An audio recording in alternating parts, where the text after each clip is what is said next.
नमस्कार दोस्तों, कैसे हैं आप सब। आशा करता हूँ अच्छे से होंगे, बेहतर होंगे। स्वागत है आपका मेरे इस YouTube चैनल पर। और आज जो मेरा टॉपिक है वो काफ़ी अच्छा टॉपिक है, नेटवर्क मार्केटिंग का टॉपिक है, जिस पर बहुत सारे लोग बहुत सारी बातें कहते हैं। जिसको जो मर्जी होता है, कोई इस पर नेगेटिव रिव्यू देता है, कोई इस पर पॉजिटिव रिव्यू देता है। सब अपने हिसाब से, अपने एक्सपीरियंसेस के हिसाब से, अपने उनके साथ जो घटनाएं घटी हैं, उन्होंने जो सुन रखा है, जो उन्होंने देख रखा है, उसके हिसाब से वो कमेंट करते हैं या उनके हिसाब से वो बातें करते हैं। उनके हिसाब से जितनी उनको जानकारी उतनी वो उस हिसाब से वो कहते हैं। पूरी जानकारी के लिए वीडियो को अंत तक जरूर देखिएगा। और अगर आपको वीडियो पसंद आता है तो इस पर लाइक बटन दबा दीजिए, सब्सक्राइब कर लीजिए, बेल आइकन जरूर दबा दीजिए और इसको शेयर करना ना भूलें। दोस्तों, मैं शुरू करता हूँ एक कहानी से। एक जंगल में एक सुनहरी चिड़िया रहती थी, एक गोल्डन चिड़िया रहती थी। हो सकता है आपने कहानी कहीं सुनी हो, कहीं पढ़ी हो, लेकिन अभी ध्यान दीजिएगा, वो इस परिप्रेक्ष्य में, नेटवर्क मार्केटिंग के परिप्रेक्ष्य में बिल्कुल सटीक बैठती है। एक गोल्डन चिड़िया थी एक जंगल में, वो वहाँ पर रहती थी। और एक बहेलिया एक दिन आया उस जंगल में और उसने उस चिड़िया पर हमला करना चाहा। उसने तीर धनुष पर निशान लगाया और चिड़िया को मारने ही वाला था कि इतने में चिड़िया ने उससे कहा कि बहेलिया, मुझे तू क्यों मार रहा है? तू अगर मुझे पंख के लिए मार रहा है तो मैं तुझे रोज एक पंख देती हूँ और तू मेरी जान बख्श दे। बहेलिया को भी उपाय अच्छा लगा। उसने कहा क्यों नाहक मैं इस चिड़िया को मारूं, और उसने कहा कि ठीक है, तुम मुझे एक पंख दो, मैं तुम्हें नहीं मारता हूँ। हो गया, दोनों में डील हो गई। चिड़िया भी थोड़ी लालची किस्म की थी, तो उसने कहा कि ठीक है, मुझे तुम कुछ खाना वाना दे दिया करना और एक जो पंख है वो रोज ले लिया करना। बहेलिया को भी अच्छा रहा, उसको जीव हत्या नहीं करनी पड़ी और उसको एक पंख जो है वो बड़ी आसानी से मिल जाया करता था।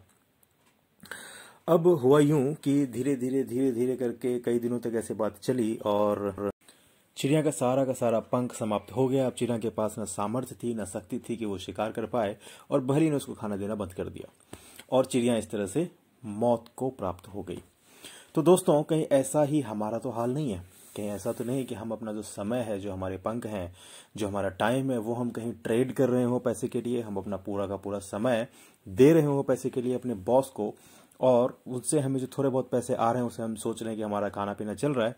लेकिन कहीं बाद में धीरे धीरे हमारा सारा का सारा समय समाप्त हो जाए और हम उस चिड़िया की तरह कोई शिकार भी ना कर पाए, कुछ पैसे भी ना कमा पाए और हमारी हालत वैसी ही हो जाए। तो हमारी हालत उस चिड़िया की तरह नहीं हो, इसलिए अपने जीवन को बदलने के लिए आइए जानते हैं नेटवर्क मार्केटिंग के बारे में। और इसके बारे में कुछ हम ऐसी चीज़ें समझने की कोशिश करते हैं कि ये कितना सही है, कितना गलत है, क्या हकीकत है, क्या फसाना है। और मैं आपको कुछ डाटा के जरिए कुछ आपको बताने की कोशिश करूंगा। हो सकता है आपको मेरी बात सही लगे, हो सकता है आपको मेरी बात गलत लगे, लेकिन इसको एक बार शांति से, खुले दिमाग से देखने की कोशिश जरूर कीजिए कि ये है क्या चीज़। तो देखते हैं कुछ डाटा के थ्रू कि ये क्या है। अगर हम पूरे वर्ल्ड में डायरेक्ट सेलिंग के ट्रेंड को देखें, जो कि WFDSA की वेबसाइट से लिया है, world federation of direct selling association की वेबसाइट।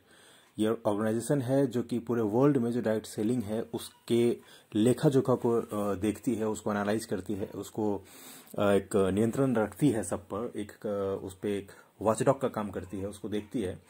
तो उसमें से देखते हैं कि जो पूरे वर्ल्ड में 2019 में $180 बिलियन का बिजनेस था नेटवर्क मार्केटिंग, और उसमें से 78% जो है वो सिर्फ 10 कंट्रियों में था, और उन 10 कंट्रियों में इंडिया नहीं है। तो ये हमारे लिए एक जगह पर जहां एक दुर्भाग्य की बात होनी चाहिए, वहीं पर इसमें एक प्लस पॉइंट ये है, क्योंकि नेटवर्क मार्केटिंग हमें हमेशा पॉजिटिव रहना सिखाता है। तो इसमें एक प्लस पॉइंट ये है कि इंडिया उसमें नहीं है, तो हमारे पास एक बहुत बड़ा बाजार है उसमें आगे बढ़ने के लिए। अगर हम लोगों की बात करें तो पूरे वर्ल्ड में 119 मिलियन लोग इस इंडस्ट्री में हैं, और ये किसी भी एक इंडस्ट्री में होने वाले लोगों की सबसे ज्यादा संख्या है। ऐसा किसी भी दूसरे इंडस्ट्री में नहीं है, ना ऑटोमोबाइल इंडस्ट्री में है, ना किसी और दूसरे इंडस्ट्री में है। सबसे ज्यादा नेटवर्क मार्केटिंग में पूरे वर्ल्ड में 119.9 मिलियन लोग इस में काम करते हैं, और जिसमें से 74% वुमेन है। ये वर्ल्ड का ट्रेंड है, पूरी दुनिया का ट्रेंड है, भारत का नहीं। भारत में भी मार्केट ये खुला ही है, और अभी आने वाले सालों में हमारे पास बहुत बढ़िया मौका है बहुत आगे तक जाने का। ये एक बहुत ही जेन्युइन बिजनेस है नेटवर्क मार्केटिंग, और इसमें बहुत ही अच्छे से आगे जाया जा सकता है, प्रोफेशनली तरीके से। प्रोफेशनल लोगों का बिजनेस है ये। लेकिन दुर्भाग्य की बात यह है कि भारतवर्ष के अंदर प्रोफेशनल लोग कम, और बहुत से ऐसे लोग आ जाते हैं जो इसको सही से नहीं कर पाते हैं, और इसके कारण वो फेल हो जाते हैं और बदनाम होता है नेटवर्क मार्केटिंग। मैं अगले वीडियो में आपको बताऊंगा कि किस तरह से कंपनी को पहचाने, किस तरह से जाने कि कौन सी कंपनी जेन्युइन है, कौन सी कंपनी फेक है, ताकि आपका पैसा ना डूबे। लेकिन मैं आपको बताऊं कि अगर आप एक सही कंपनी के साथ जुड़ते हैं और सही तरीके से, प्रोफेशनली तरीके से अगर काम करते हैं तो आपके कहीं पैसे नहीं जाते और आपको बहुत ही बढ़िया परिणाम आता है। लेकिन फिर भी क्यों लोग इसको नहीं करना चाहते? सब कुछ जानते हुए भी डाटा हमारे जो है, डेटा है वो हमारे पक्ष में है, जो मार्केट है इंडिया का वो हमारे पक्ष में है, इसके बावजूद क्यों लोग नहीं जानना चाहते हैं? तो एक तो वजह यह है कि जो स्कैमस्टर्स होते हैं, जिन्होंने नेटवर्क मार्केटिंग को एक स्कैम का धंधा बना दिया है, पिरामिड स्कीम बना दिया, और फ्रॉड इतने ज्यादा होते हैं और इतने ज्यादा वो हवा बेच करके पैसा कमाते हैं कि 10,000 दो, इतने लोगों को जोड़ दो, इतने लोगों को पे पैसे मिलेंगे। रिक्रूटमेंट पर जब पैसे मिलने लगते हैं, जब सेल पर पैसा नहीं मिलता, तो वो फ्रॉड होता है। मैं एक अगली वीडियो में आपको बताऊंगा कि किस तरह से एक सही कंपनी को पहचाने। लेकिन अभी मैं आपको बताऊं कि अगर आपको सेल पर पैसे मिल रहे हैं और अगर आपको प्लान सही है और कंपनी अगर IDSA और WFDSA की मेंबर है, तो वो कंपनी जेन्युइन है। इसके साथ ही आपको नेटवर्क मार्केटिंग में बहुत सारे फायदे, अगर माइन्यूटली हम देखें तो इसमें 50 फायदे हैं।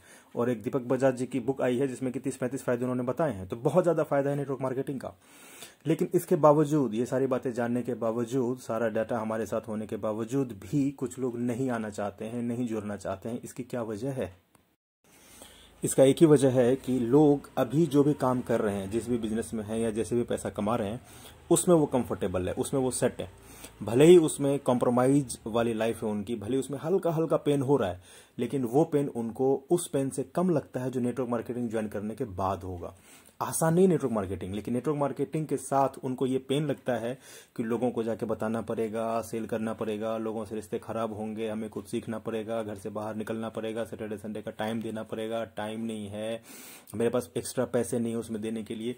तो ये सारी जो बातें, ये सारा जो पेन है, जो एक्स्ट्रा पेन हमें लेना पड़ता है, इसके कारण से ऐसा लगता है कि अभी जहां है वही सेट है, वही सही है, और इसी में रह जाते हैं। इसलिए नेटवर्क मार्केटिंग को ज्वाइन ही नहीं करते, ये जानते हुए भी कि सही है और काम सही होगा, लेकिन उसको नहीं ज्वाइन करते हैं। ऐसे लोगों से मैं ये कहना चाहूंगा कि एक कहावत है कि अगर हमें राक्षस का गुण पता है ना, तो वो राक्षस उस राक्षस से काफी बेहतर है जिसका हमें गुण नहीं पता। वही बात है यहाँ पर। अभी जो दर्द हो रहा है, अभी जो पेन है, अभी जो कॉम्प्रोमाइज वाली लाइफ चल रही है कि बच्चे को बड़े स्कूल नहीं तो छोटा स्कूल में डाल दिया, बड़ी गाड़ी नहीं है तो छोटी कार ले ली, बड़ा घर नहीं तो छोटे घर में किसी तरह से गुजारा कर लिया, ये जो पेन है ये तो हमें पता है कि इसको झेल लेंगे, झेलते आ रहे तो झेल लेंगे। नेटवर्क मार्केटिंग का पेन कौन ले? लेकिन आज से 10 साल के बाद, आज से 15 साल के बाद ये पेन बहुत ज्यादा होने वाला है। क्योंकि आपकी नेक्स्ट जनरेशन अगर सेट नहीं होगी तो वो आपसे पूछेगी कि आपने हमारे लिए क्या किया, पापा आपने हमारे लिए क्या किया, मम्मी आपने हमारे लिए क्या किया। हमारे जो मम्मी पापा हैं उनके सुख सुविधाओं को हम ध्यान नहीं रख पाएंगे, अपने जो सगे संबंधी उनकी सुख सुविधाओं को ध्यान नहीं रख पाएंगे, और वो पेन कहीं ज्यादा होगा इससे कि नेटवर्क मार्केटिंग को अभी क्यों नहीं आपने ज्वाइन किया। और अगर आप नेटवर्क मार्केटिंग ज्वाइन कर लेते हैं तो आज से 5-7 साल के बाद आपको इतने उससे आराम मिलने वाले हैं, इतने उससे सुख सुविधाएं मिलने वाली हैं कि ये जो अभी का पेन है नेटवर्क मार्केटिंग को ज्वाइन करने का, उसमें काम करने का, वो पेन उसके सामने कुछ भी नहीं होगा। तो आप मेरी बात मानिए और एक्शन ले लीजिए। जिन्होंने भी आपको ये वीडियो फॉरवर्ड किया है उनसे बात कीजिए, उनसे अपॉइंटमेंट लीजिए, और वो जो कहते हैं, जो छोटे छोटे एक्शन वो बताते हैं, उसको आप पूरा कर दीजिए। जो भी वो कहते हैं कि लिस्ट बनाओ, मीटिंग में आओ, कि ये पढ़ो वो पढ़ो, जो भी कहते हैं वो आप कर दीजिए। यकीन मानिए अभी का छोटा छोटा मेहनत आपको आने वाले दिनों में बहुत ही ज़्यादा रंगत लाने वाली है, आपको आने वाले दिनों में बहुत ज़्यादा फायदा देने वाली है। और कुछ दिन तो करके देखिए, ये बिजनेस ट्राई का बिजनेस नहीं है। ये 1 महीने 2 महीने 3 महीने ट्राई करने मत आइए यहाँ पर, या कम से कम 1 साल के लिए आइए, कम से कम 1 साल के लिए आइए। आप यहाँ पर देखिए क्या ये बिजनेस आपके लिए है, क्या आप इसमें कुछ कर सकते हैं, क्योंकि इससे कम टाइम में आप इसको जांच नहीं सकते, आप समझ नहीं सकते ये क्या है। इसीलिए कम से कम 1 साल का टाइम दीजिए, 1 साल का कमिटमेंट लेकर के यहाँ पर आइए और इसको देखिए कि क्या ये आपके लिए है। नेटवर्क मार्केटिंग सबके लिए है, लेकिन क्या आप नेटवर्क मार्केटिंग के लिए हैं? उस गोल्डन चिड़िया की तरह कहीं आपके जो पंख हैं वो तो खत्म नहीं हो रहे, कहीं आपका इन्वायरमेंट, आपके बॉस और आपके आसपास के जो लोग हैं वो आपके पंख को बहेलिया बनकर खत्म तो नहीं कर रहे। कहीं ऐसा ना हो कि बाद में सारे पंख समाप्त हो जाएं और आपके हाथ में कुछ भी ना बचे। तो उस पेन से बचने के लिए, उस दर्द से बचने के लिए अभी नेटवर्क मार्केटिंग का छोटा सा दर्द ले लीजिए। दोस्तों, अगर वीडियो आपको पसंद आई हो तो लाइक दबा दीजिए, सब्सक्राइब कर लीजिए, बेल आइकन दबा दीजिए और शेयर करना ना भूलें। Thank you very much.